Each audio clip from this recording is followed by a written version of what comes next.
All right, let's talk about something we all feel. This idea that being busy means we're being effective. It's just baked into our work culture, right? But what if it's wrong?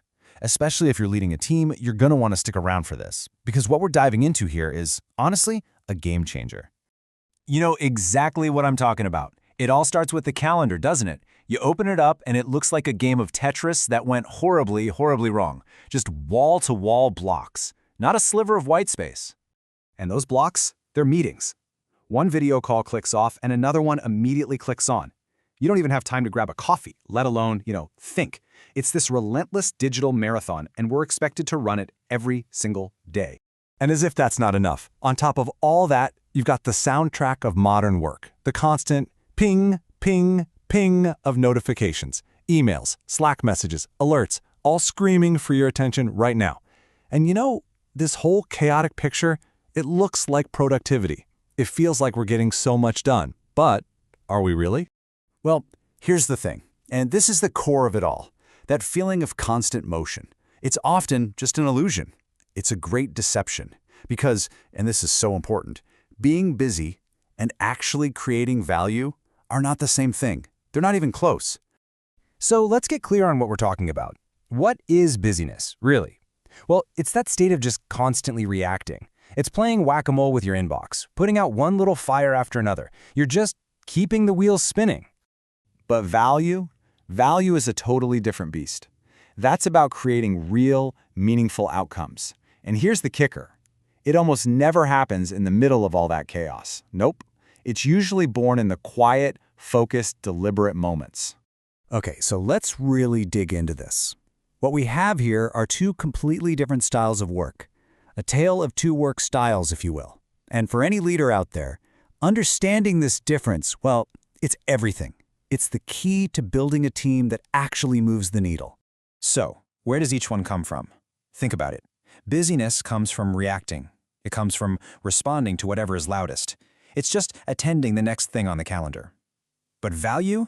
That comes from a much deeper well. It comes from proactively thinking, from intentionally prioritizing, and from having the discipline to simplify. And let's talk about how they feel in your gut. Busyness feels urgent, right? It's frantic. It's this constant motion, this feeling that you're always one step behind. But value? Creating value often feels slow. It feels deliberate. It's that quiet, deep focus you get when you're wrestling with a really tough, important problem. But here is the most important distinction of all, the result.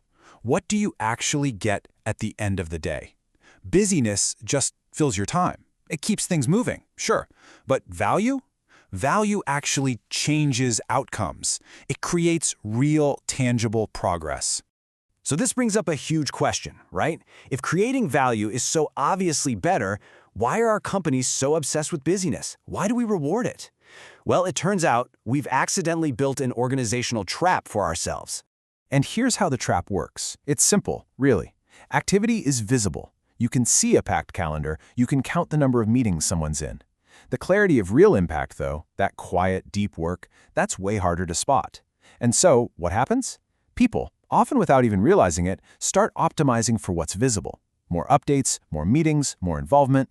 They optimize for motion.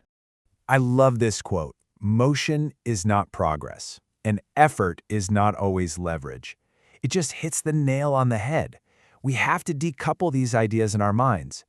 Just because someone is working hard, just because they're moving fast, doesn't mean they're actually making progress. It doesn't mean they're going in the right direction. So, as a leader, this is where you come in. It's really on you to be the one to break this cycle for your team.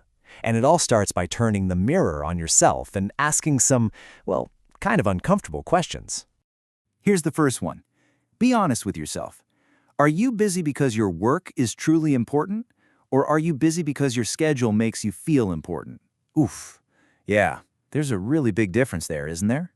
And then, here's the ultimate acid test for your own impact. If you just stopped, if you stopped everything you're doing tomorrow, what would actually slow down? Would critical projects grind to a halt? Or would it just be your calendar that suddenly looks empty? Okay, so enough about the problem. How do we actually fix this? How do we move from being just busy to being genuinely useful? Well, here are 3 really practical steps you can take as a leader starting today. First up, prioritize thinking. You have to carve out and fiercely protect quiet time. This is not a luxury, it is an absolute necessity for high-impact work. Block it on your calendar and encourage your team to do the same. Second, simplify to decide. Instead of getting bogged down in 1,000 tiny decisions, focus your team's energy on making fewer, but much better, much more impactful decisions. And finally, number 3, focus on outcomes. This is huge. You have to shift how you measure success. Get away from celebrating tasks completed and start celebrating tangible results achieved. Measure the stuff that actually matters. Because at the end of the day, it really all boils down to this one simple truth. When you look back on your career, and when you think about your team's success, it's not going to be about who is the busiest. It's not about who had the most meetings. It's going to be about who is the most useful. That's the real measure. That's the only thing that creates lasting impact.